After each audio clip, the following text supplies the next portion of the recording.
BA, BCom, BSc, MA, MCom करें विश्व की सबसे बड़ी यूनिवर्सिटी इग्नू से। सॉल्व असाइनमेंट्स और गाइड बुक्स प्राप्त करें। संपर्क करें Mahakal computers, DAV PG college के पास, पंच मंदिरा मोड़ से दाहिने, सिवान।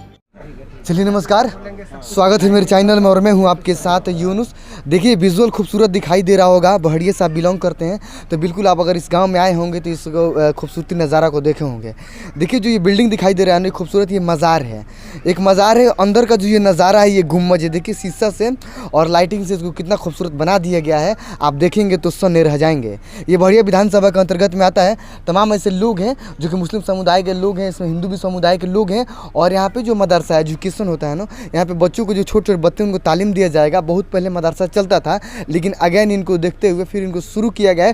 फिर यहाँ पे छोटे छोटे बच्चे आकर इस मदरसा में आकर अपना एजुकेशन लेंगे। और आज तमाम समाज के जो लोग हैं, जो अच्छे लोग हैं, जो पढ़े लिखे लोग हैं, जो सपोर्टिव लोग हैं, वो लोग आ जाएँ और यहाँ पे चादर पोशी किए और इस मदरसा को फिर अगेन इसको शुरू किए हैं। डॉक्टर साहब हैं और तमाम लोग हैं, हम जानेंगे। मौलाना साहब, इस मज़ार पे बहुत पहले यहाँ पे बच्चों को एजुकेशन दिया जाता था, मदरसा बंद था, वजह क्या था मदरसा बंद का? उसकी कोई ख़ास वजह नहीं थी। हज़रत का जब से विसाल हुआ तो मदरसा बंद हो गया और इसमें कोई ख़ास वजह नहीं थी इसके बंद होने की। हज़रत का विसाल ही एक वजह बनी जिसकी वजह से मदरसा बंद हो गया। अब फिर मदरसा शुरू हो रहा है। अब मदरसा फिर असर नौ शुरू हो रहा है। इंशाअल्लाह अज़ीज़ ये मदरसा ताउम्र कायम रहेगा इंशाअल्लाह। बच्चों से पैसे भी लिया जाएगा जो बच्चे एजुकेशन लेंगे यहाँ पे? नहीं, फ्री कॉस्ट बच्चों को तालीम दी जाएगी। फिर दिन भर या से मॉर्निंग और नहीं, 2 टाइम दिया जाएगा, शाम और मॉर्निंग, हाँ, 8 दोनों टाइम दीजिएगा। आप यहीं पे रहते हैं? मेरा घर यहाँ है। मैं इस संस्था का एडवाइज़र हूँ। अच्छा, आप एडवाइज़र हैं आप। अच्छा, कब उर्स लगता है यहाँ पे? उर्स 28 और 29 शाबान को लगता है। वो अरबिक महीना होता है शाबान, रमज़ान से पहले 2 रोज़। रमज़ान से 2 रोज़ पहले यहाँ पे उर्स लगता है। बहुत भीड़ होता होगा? बहुत भीड़ होती है। हर समुदाय के लोग आते हैं और हर सूबा से लोग आते हैं, हर राज्य से लोग आते हैं। आपका शुभ नाम? मेरा नाम MI साबरी मियाँ चतुर्वेदी है। क्या कहेंगे, हर समुदाय के लोग यहाँ पे आते हैं, आप भी यहाँ कितना पीसफुल यहाँ पे महसूस करते हैं? बहुत अच्छा है, इतना अच्छा लगता है कि जाए इसका कोई हिसाब नहीं कहा जा सकता है। जो उर्स लगता है ये बहुत दिनों से लगता है और यहाँ लाखों लाखों की संख्या में यहाँ उर्स लगता है। और उस उर्स में ये नहीं है कि हाँ एक ही समुदाय के लोग हैं, हर समुदाय के लोग इसमें शामिल रहते हैं। आप भी हिस्सा लेते हैं? बिल्कुल, हम भी रहते हैं। देखा ये मज़ार पे हैं और हाथ में ये क्या होता है, इसको क्या बोलते हैं? कलावा है। तमाम ये चीज़ बांधे हुए हैं। ये हिंदू समुदाय से बिलोंग करते हैं। जो पढ़े लिखे लोग हैं वो बिल्कुल नफरत की चीज़ नहीं है उन लोगों के अंदर। देखिए हम जब यहाँ पे आए तो मुझे मालूम नहीं था कि ये कौन से समाज से बिलोंग करते हैं। हाथ में देखिए उन्होंने चादर पोशी किया, दुआ मांगा और जो भी सलाम पढ़ाया गया उसमें भी शरीक हुए थे। तमाम लोग ऐसे बांट देते हैं लोगों को, लेकिन नहीं, ऐसा कहीं नहीं बटा। नहीं, कोई ये हर धर्म में कुछ लोग छटे हुए लोग होते हैं। अच्छा, जो एक दूसरे को विभाजन किया जाता है, मगर ऐसा कहीं धर्म में कोई विभाजन नहीं। हम अपना धर्म पूज रहे हैं, ये अपने धर्म पूज रहे हैं, मगर ये भी हमारे धर्म में आते हैं। हमारे जैसे 27 दिसंबर के गंगा बाग भंडारा लगता है। हाँ, भलुआ में। उसमें ये कहीं धर्म का नहीं होता है। जब कौम से वो जात का अहिर थे, मगर लाखों लाखों की संख्या में हिंदू मुस्लिम हर जातों के लोग उसमें शामिल होते हैं। कोई प्रसाद से वर्जित नहीं है, लिट्टी है, चोखा है, खाती। उसी तरह ये उर्स में भी हम हर उर्स में हम बचपन से अपने फादर के साथ थे। उस वक्त से आज तक हम कंटिन्यू उर्स में शामिल रहते हैं। दुनिया की सारी काम छूट जाती है मगर ये उर्स में हम शामिल होते हैं। आपका शुभ नाम? मधु कुमार मिश्रा हुआ, हम यहाँ के BDC हैं। BDC प्रत्याशी हैं जी। फ़हीम भाई, आप तो सक्रिय रहते हैं, बेबाक अंदाज से भी जाने जाते हैं और मदरसा के सेक्रेटरी साहब भी हैं आप, वहाँ अपने गाँव का। लेकिन यहाँ पे इस तरह से जिस बच्चों को आप एजुकेशन दिया जाएगा फ्री ऑफ कॉस्ट, क्या कहेंगे? देखिए बहुत खुशी की बात है और इस्लाम का ये न्यू है मदरसा।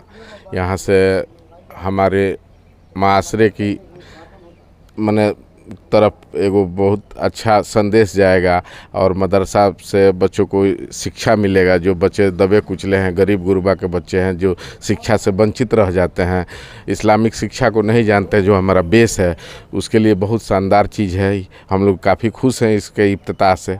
गांव के लोग पूरा सपोर्टिव हैं? हाँ, बिल्कुल सारे गांव के लोग हैं, यहाँ अगल बगल के लोग भी हैं, सब लोग सपोर्ट किए हैं, तब ना इसको इफ्तिताह किया गया है दोबारा।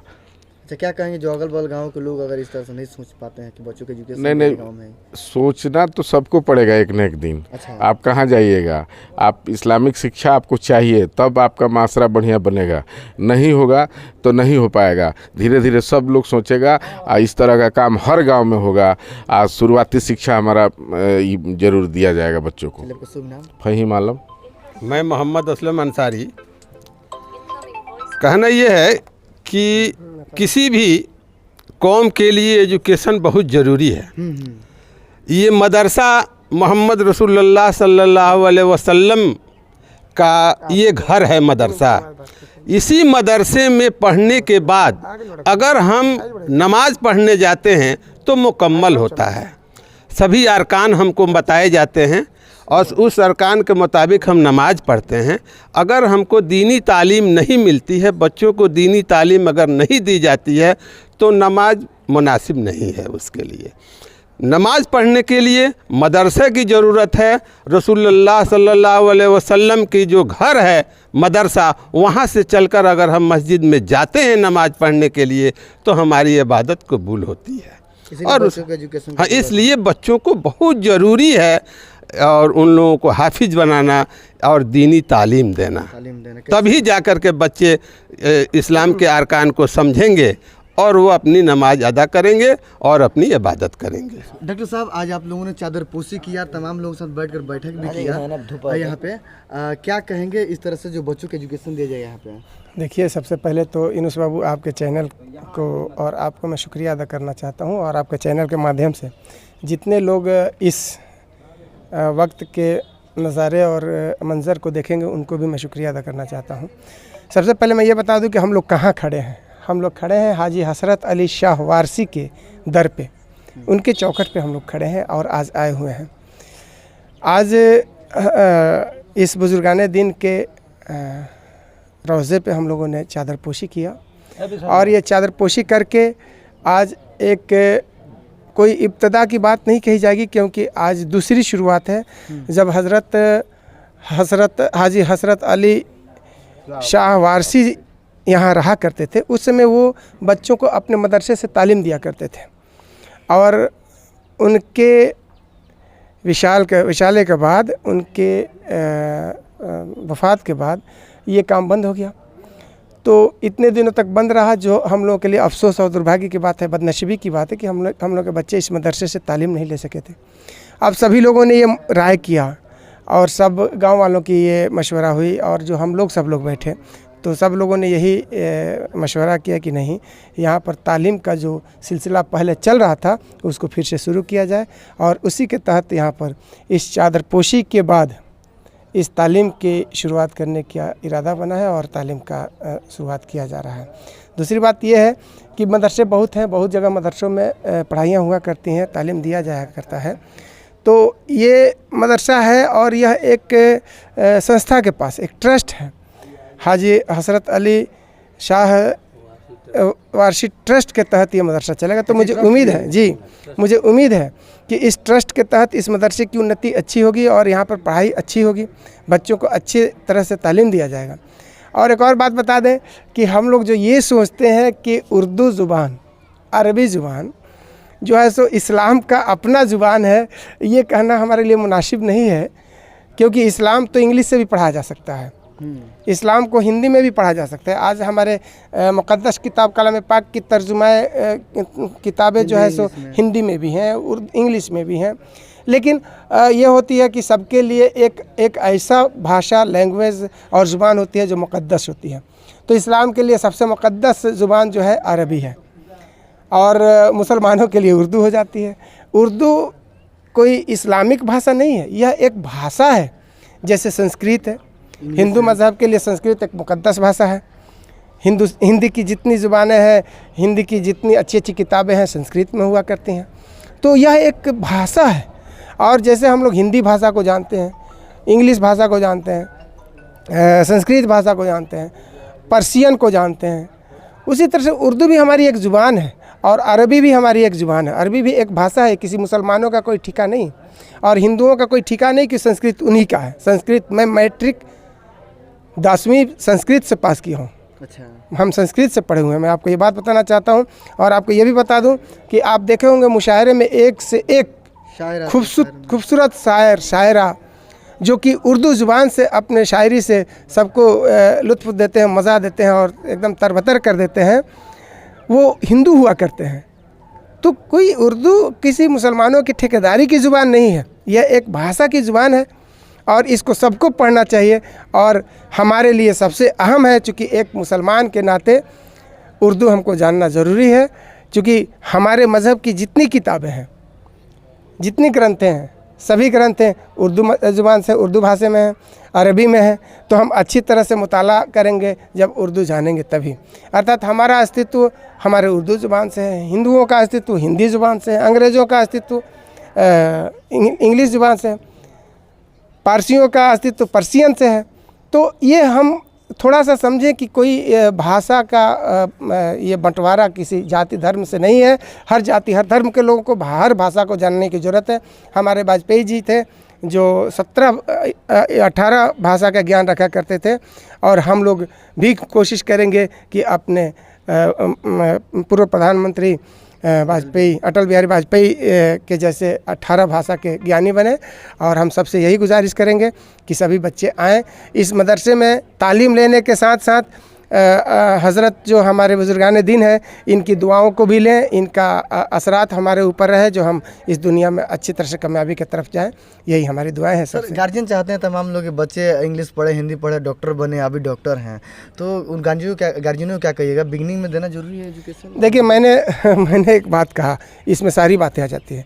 जैसे एक हिंदू के लिए क्या ज़रूरत है, वो संस्कृत भाषा पढ़े, क्योंकि उनकी जितनी ग्रंथें हैं वो संस्कृत में लिखी हुई हैं, हिंदी में नहीं लिखी हैं। हिंदी तो उसका पूरक है, हिंदी भाषा तो उसका पूरक है। जितनी ग्रंथें हैं संस्कृत में लिखी हुई हैं। ठीक उसी तरह से इस्लाम जो है, मुसलमान का इस्लाम की मज़हब की जो भी ग्रंथें हैं, जो भी हदीस की किताबें हैं, या हमारा मुक़द्दस किताब कलाम पाक है, ये सभी अरबी में है। तो अब आपको मैं बता दूं कि हमें अरबी पढ़ना चाहिए अपने अस्तित्व को जानने के लिए। उर्दू तो उसका पूरक है, उर्दू तो उसका पूरक है, जैसे संस्कृत का पूरक हिंदी है, सेम चीज़ है।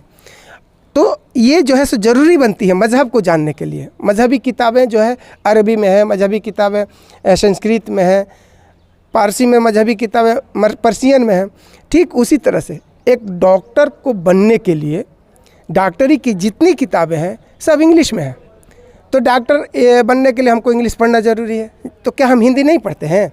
हम तो हिंदी पढ़ते हैं, संस्कृत पढ़ते हैं, उर्दू पढ़ते हैं, अरबी पढ़ते हैं, तब जाकर के इंग्लिश पढ़ कर के हम डॉक्टर बनते हैं।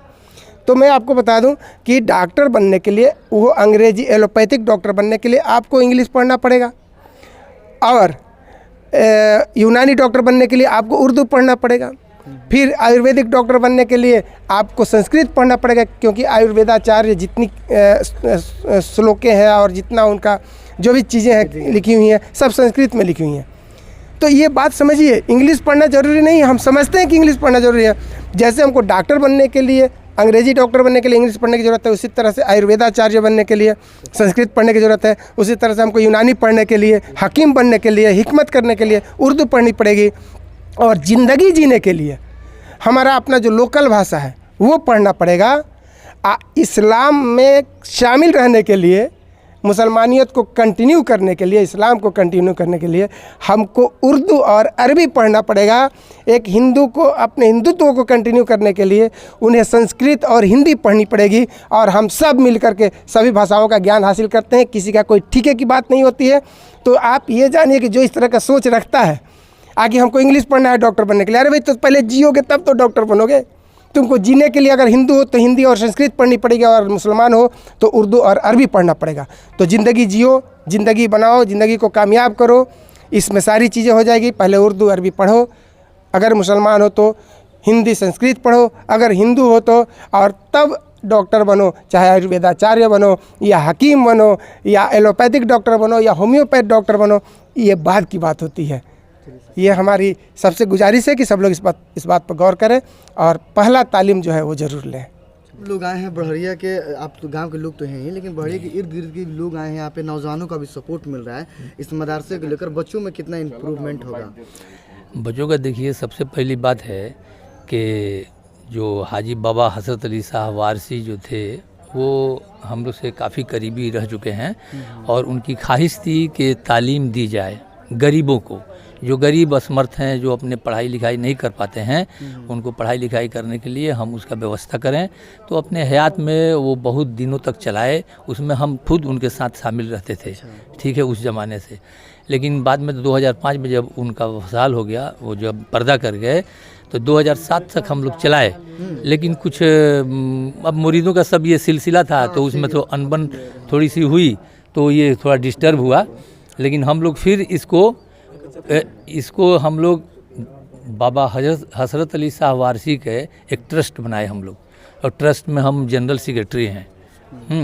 तो ये ट्रस्ट को हम लोग चलाने के लिए कलकत्ता, जैसे कलकत्ता, बॉम्बे, नेपाल, ये सब जगह के भी इसमें मुरीद हैं जो शामिल हैं। और हम लोग जो हैं इसमें हम लोग एक दिन तय किए थे आज के लिए कि ओपनिंग करेंगे, और आज से इंशाअल्लाह स्टार्ट किया जाएगा पढ़ाई।